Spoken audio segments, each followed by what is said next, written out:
Hey everybody, this is Javier Balderramos. This is Planet Texas Podcast. Today I'm going to have Patrick Chrisman. If you don't know who Patrick Chrisman is, I'll tell you a little bit about him.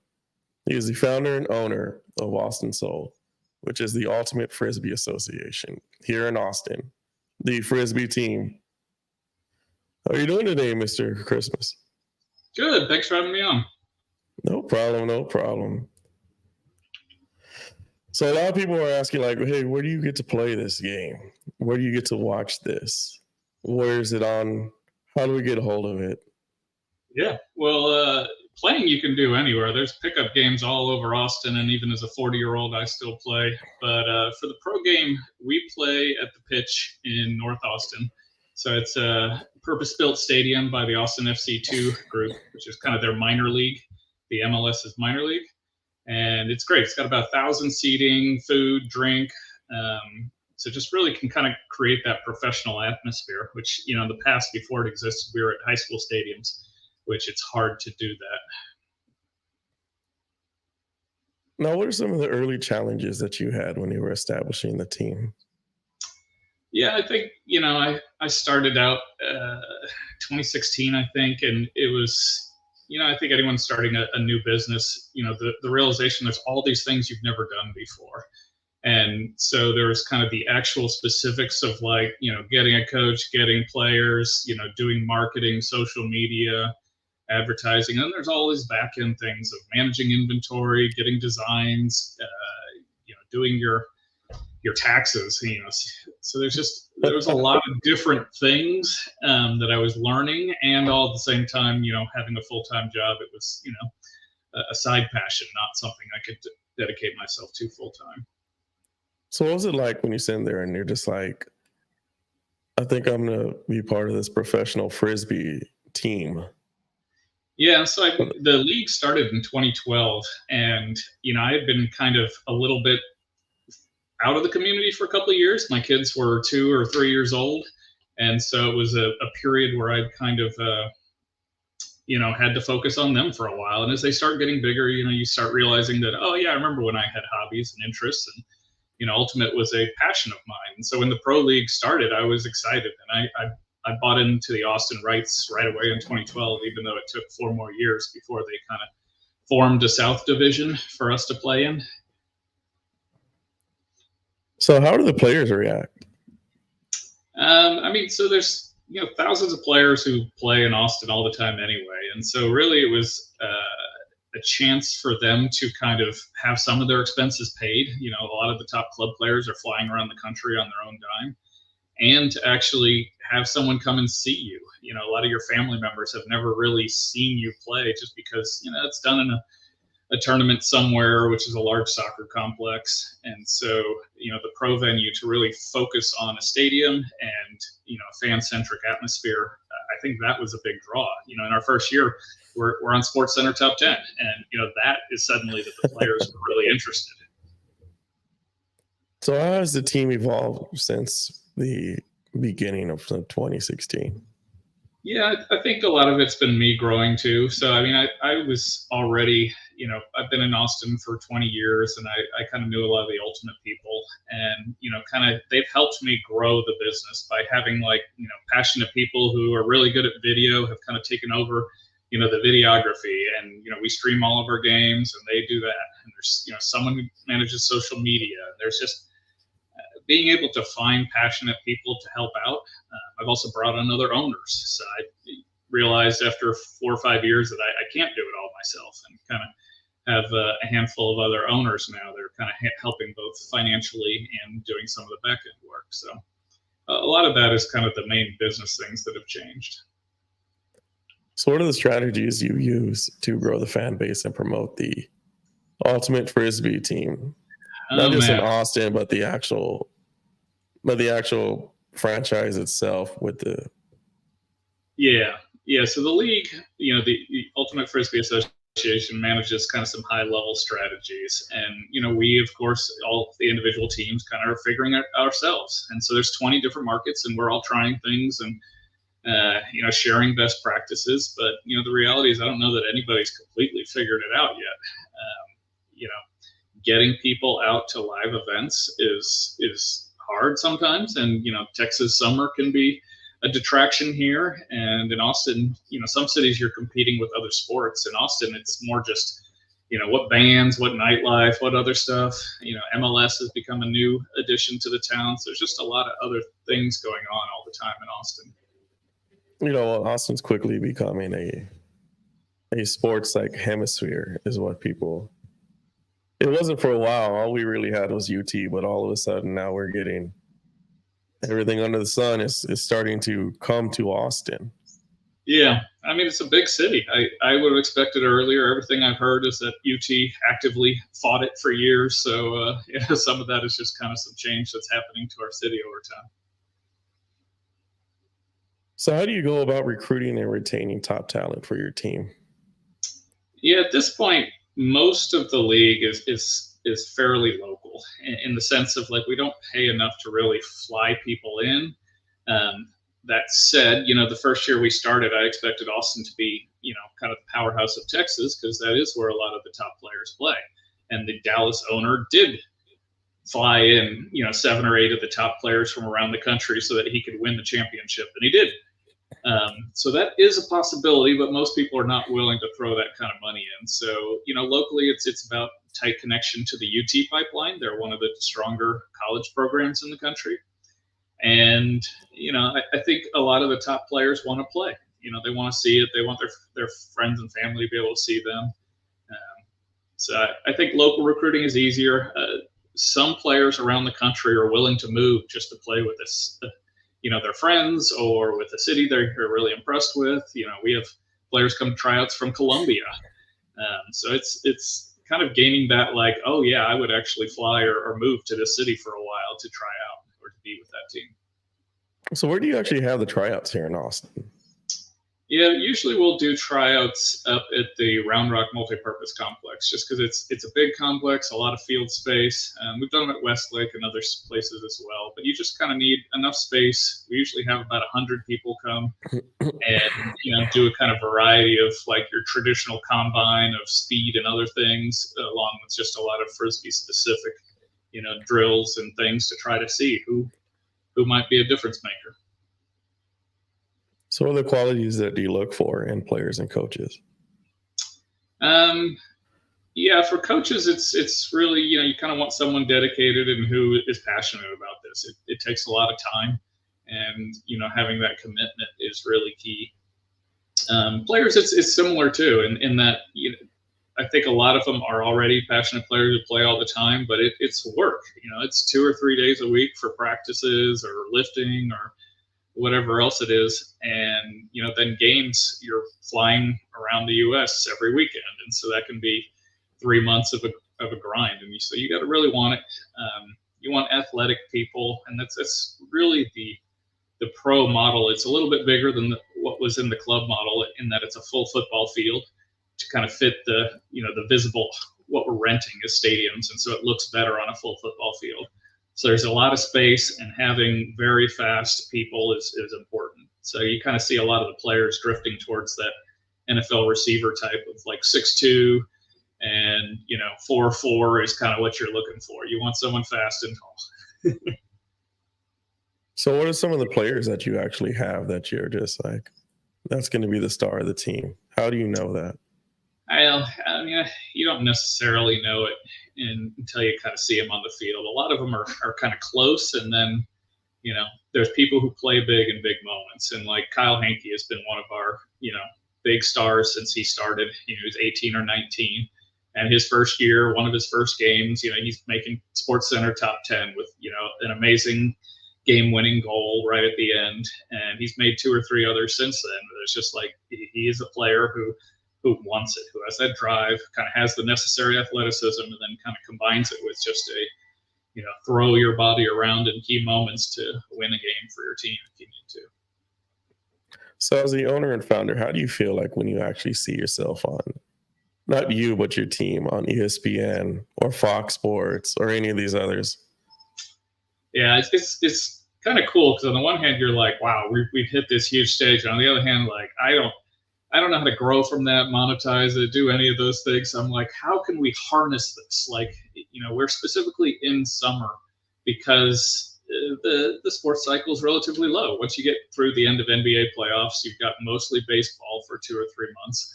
And I think, even though the ESPN crew will kind of laugh like, here's those Frisbee kids again. The reality is I think they get bored of, 8, 9 highlights of baseball every night. So we're something different, something exciting. Well, there's only so many home runs that they could talk about. It's out of the stadium before. Yep. They're just like, do we have to say that again? Yeah. And ultimately, I think the way the disc flies, you just get so many exciting plays. It's just people are diving all over the place. To see that in football is relatively rare because the ball's coming down so fast. It's hard to really get a good diving play. Well, in Ultimate, you'll see 20 a game. And fans are always telling me like how exciting that was, even better than, the football game they went to recently or something else. So how does the Austin Soul engage with the local community here in Austin? Yeah, I mean, I'm a parent, and so for me, it was always starting with youth of like, we want our sport to grow, and it's got to be more kids seeing it, more kids playing it, and we've done clinics in schools throughout the years, and probably reached over 5,000 kids at this point, trying to just get them experiencing throwing a frisbee around. And it's actually pretty common in Austin schools at this point. Like, you never thought of having anything at Zilker Park? What'd you say? Something about Zilker? You never considered having anything at Zilker Park? Yeah, I mean, there's always pickup and things there, but it's always delicate where it's a city resource of like, we could have a practice there, but we're really not supposed to because we're a pro team and you kind of have to get permits and other stuff. So yeah, we've been out there before, but it's not a regular meetup for us. Okay. So are there any community programs and initiatives that the team is particularly proud of? Yeah, I think again, just youth has been something that we've grown over the years and want to continue emphasizing and something that been excited to see grow in Austin. So that would be the thing that I would say. If we can get nationwide participation, we're already higher than rugby, lacrosse, and a lot of these other sports. But you could think of, we're already at 2 or 3 million. We could be 5 million, 10 million. Just kids playing. That's what it is. So what are your long-term goals that you have for the Austin Soul? Yeah, I mean, I think certainly in the short term, like I still put in a lot of time and effort into this, and I want it to be sustainable. I think probably at this point, a lot of it still rests on me, and that's a little bit nerve-wracking. So I want it to be a sustainable business where I've kind of replaced most of my roles with, good paid employees who do everything. And then beyond that, I would love just to be a kind of continual staple in this town and to continue to grow our business in the sport. So how do you see the sport of ultimate Frisbee evolving in the next few years? Yeah, short term, I think media is becoming more and more interesting. It's like I said, we have a fairly large demographic playing, but it's actually like you can find, more people watching jiu-jitsu, lacrosse, all these different things. And so the reality is like we haven't taken off as a spectator sport. And that's something that we as a pro league are really trying to do, but also trying to hope that all the other, there's a college format, there's club tournaments, all of these growing the media visibility would kind of help all of us. We need people not just playing, but watching it and realizing that this is a really cool sport to watch. I think if you go farther time horizon, we keep hoping, Olympics would be a kind of a good, breaking moment to kind of really hit that plateau. And, we kind of keep missing. We are recognized by the Olympic Committee, but we have not gotten into any of the Olympics yet. I think it's already passed for 28, so 32 would probably be the next one we would be on the docket for. And well, it's one of the sports that have to be chosen in order to actually be the Olympics. It's like I know that they've removed wrestling at one point or another, but they still end up periodically having wrestling as one of the chosen Olympic sports. I'm sure down the road we have Frisbee. I think think so. It's exciting. It's a younger demographic, which the Olympic Committee is interested in. What is being pushed, I believe, is a co-ed kind of 2v2 on beach. So it hits a lot of other, like they've done real well with beach volleyball. The co-ed aspect is real interesting to them. So I think it definitely will happen eventually.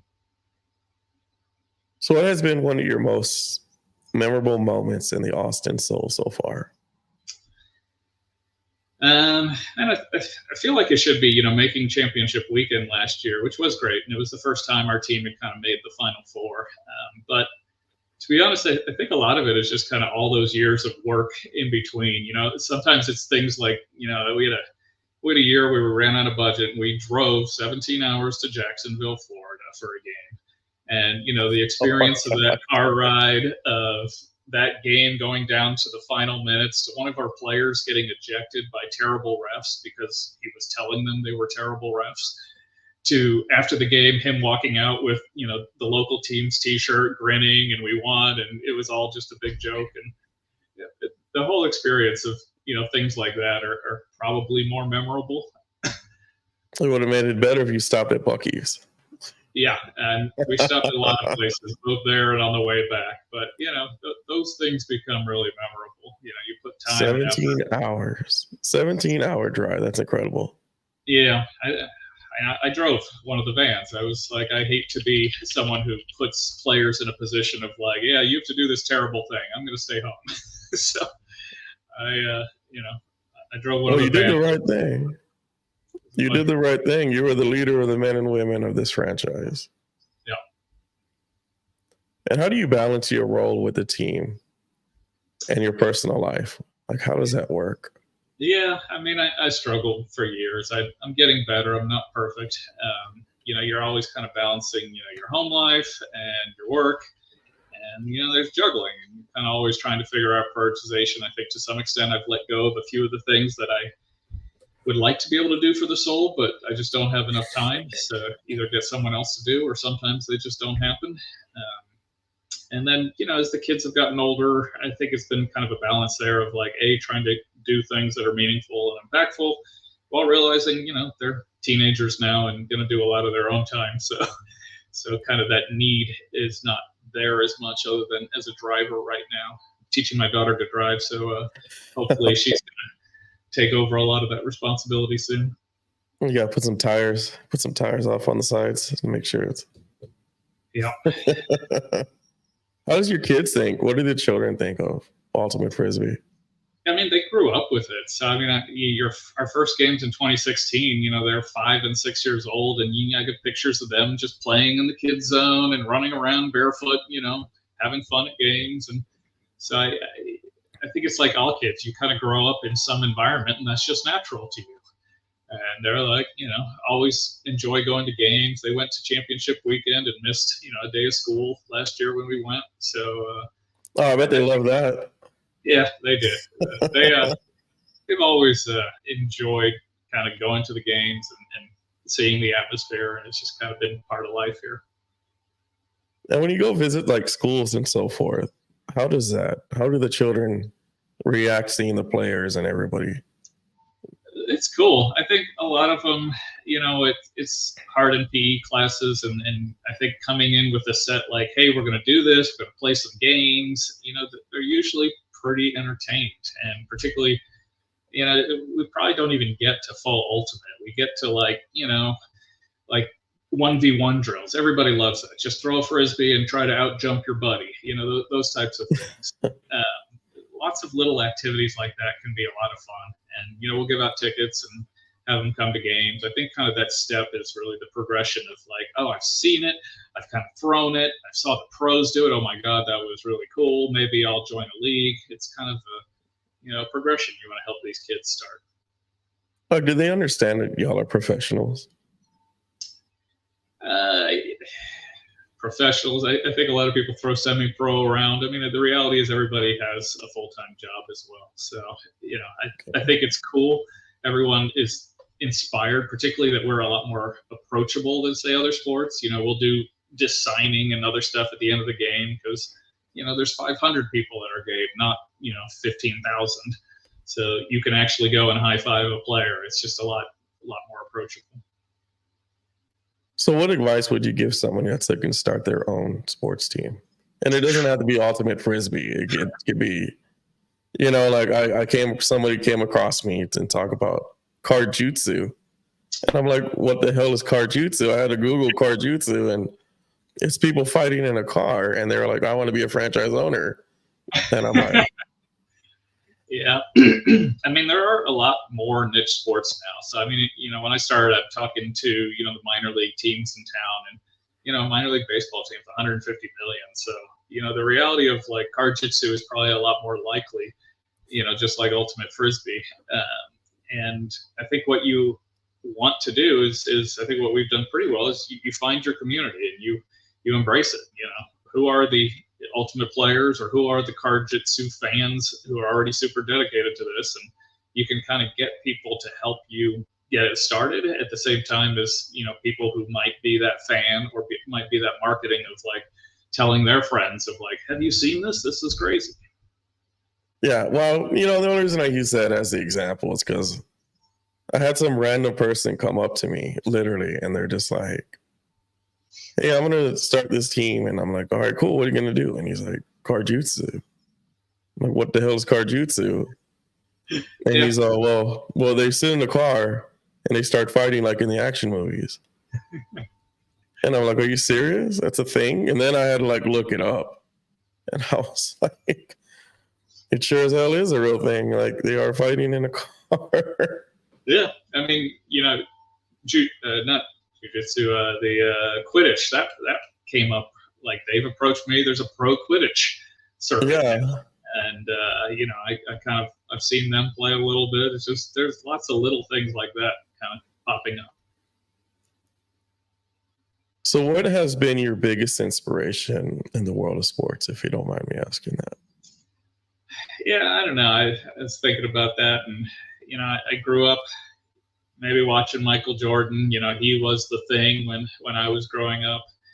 Although now I think I probably would look closer to someone like LeBron or someone like Brady, and recognizing as a 40-year-old like what it would take as a 40-year-old to continue to play at that level is just insane.